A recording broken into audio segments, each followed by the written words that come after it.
सोचिए, किसी भी आम भारतीय घर में ब्लड रिपोर्ट आती है और बस एक शब्द सुनते ही घर में जैसे भूचाल आ जाता है, यूरिक एसिड।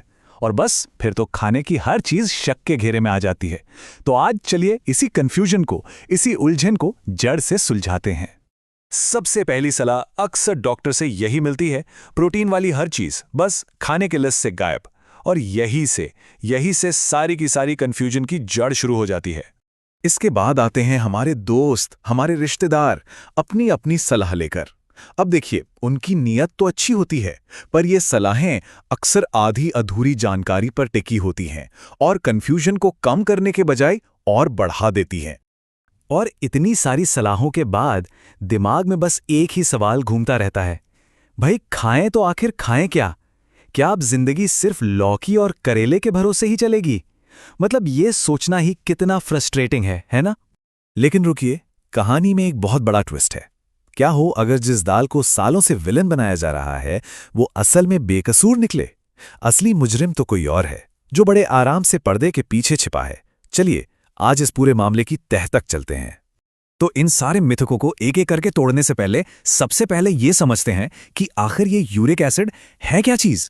बहुत ही आसान भाषा में समझे तो यूरिक एसिड हमारे शरीर में बनने वाला एक तरह का वेस्ट प्रोडक्ट, मतलब कचरा है। जब हमारा शरीर प्यूरिन नाम के केमिकल को तोड़ता है तो बाय प्रोडक्ट के तौर पर यूरिक एसिड बनता है। और ये एक बिल्कुल नॉर्मल प्रोसेस है। अब देखिए होता क्या है, नॉर्मली हमारी किडनी एक फिल्टर की तरह काम करती है और इस यूरिक एसिड को यूरिन के रास्ते शरीर से बाहर फेंक देती है। सब ठीक रहता है। दिक्कत तब शुरू होती है जब या तो ये यूरिक एसिड जरूरत से ज्यादा बनने लगे या फिर हमारी किडनी इसे ठीक से बाहर ना निकाल पाए।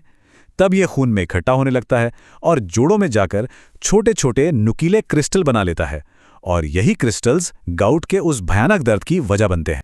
चलिए अब सीधा आते हैं उस सबसे बड़े मिथक पर, उस सबसे बड़े विलन पर, जिसने हर भारतीय रसोई में बेचारी दाल को बदनाम कर रखा है। जैसे ही किसी की रिपोर्ट में यूरिक एसिड बढ़ा हुआ आता है, फौरन ये लिस्ट सामने रख दी जाती है। दाल बंद, पनीर बंद, अंडे बंद। सोचिए, ये तो हमारे रोज के प्रोटीन के सबसे बड़े सोर्स हैं। पर सवाल ये है कि क्या सच में, क्या वाकई में ये ही गुनाहगार हैं? तो यहीं पर सबसे जरूरी बात समझने की है, हर प्रोटीन एक जैसा नहीं होता। ये सच है कि कुछ चीजें जैसे कि ऑर्गन मीट, मतलब कलेजी गुर्दे, या कुछ खास तरह की समुद्री मछलियां, ये यूरिक एसिड को बढ़ा सकती हैं। लेकिन हमारी रोज की दाल, हमारा पनीर, ज्यादातर लोगों के लिए ये प्रॉब्लम की असली जड़ बिल्कुल नहीं है। तो सवाल फिर वही है, अगर दाल और पनीर मुजरिम नहीं है तो फिर कौन है? तो चलिए अब पर्दा उठाते हैं उन असली गुनहगारों से जो अब तक हमारी नजरों से बचते आए हैं। अब देखिए, एक तरफ वो हैं जिन पर हमेशा इल्जाम लगता है, हमारी दाल, पनीर, अंडे। और दूसरी तरफ हैं असली गुनहगार, मीठी ड्रिंक्स, डब्बे वाले जूस, बियर और शराब। मतलब सारा का सारा ध्यान ही गलत जगह पर था। मिलिए गुनहगार नंबर 1 से, फ्रक्टोज। ये एक तरह की छुपी हुई चीनी है। कोल्ड ड्रिंक्स, पैकेट वाले जूस, एनर्जी ड्रिंक्स, मिठाइयाँ, इन सब में ये भरपूर होती है। और पता है क्या, जब हमारा शरीर इस फ्रक्टोज को पचाता है तो यूरिक एसिड का प्रोडक्शन रॉकेट की स्पीड से बढ़ता है, दाल के मुकाबले कई गुना ज्यादा तेजी से। और अब गुनहगार नंबर 2, अल्कोहल यानी शराब। और उसमें भी सबसे खतरनाक है बियर। शराब तो समझिए डबल अटैक करती है। एक तो ये यूरिक एसिड का प्रोडक्शन बढ़ाती है और दूसरा ये किडनी की उसे शरीर से बाहर निकालने की ताकत को भी कम कर देती है।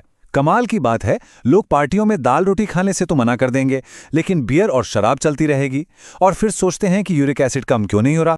अच्छा, तो अब जब असली गुनहगारों की पहचान हो गई है तो सवाल फिर वही कि आखिर खाएं तो क्या खाएं। चलिए अब प्रॉब्लम की नहीं, सॉल्यूशन की बात करते हैं। एक बिल्कुल सीधा साधा आसान सा डाइट प्लान देखते हैं। देखिए ये बहुत सिंपल है। एक तरफ वो चीजें हैं जिन्हें आराम से लेकिन मॉडरेशन में खा सकते हैं, जैसे कि अपनी दाल, पनीर, चिकन, अंडे। बीच में वो हैं जिनसे थोड़ा सावधान रहना है, जैसे रेड मीट।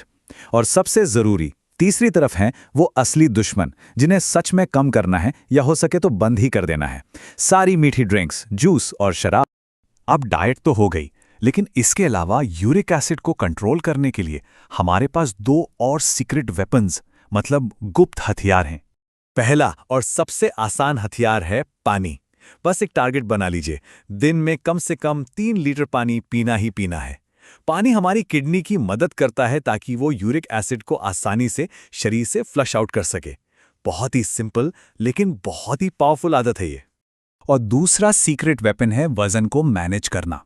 अगर वजन थोड़ा ज्यादा है तो सिर्फ 5 से 10% वजन कम करने से भी यूरिक एसिड लेवल में जबरदस्त कमी आ सकती है।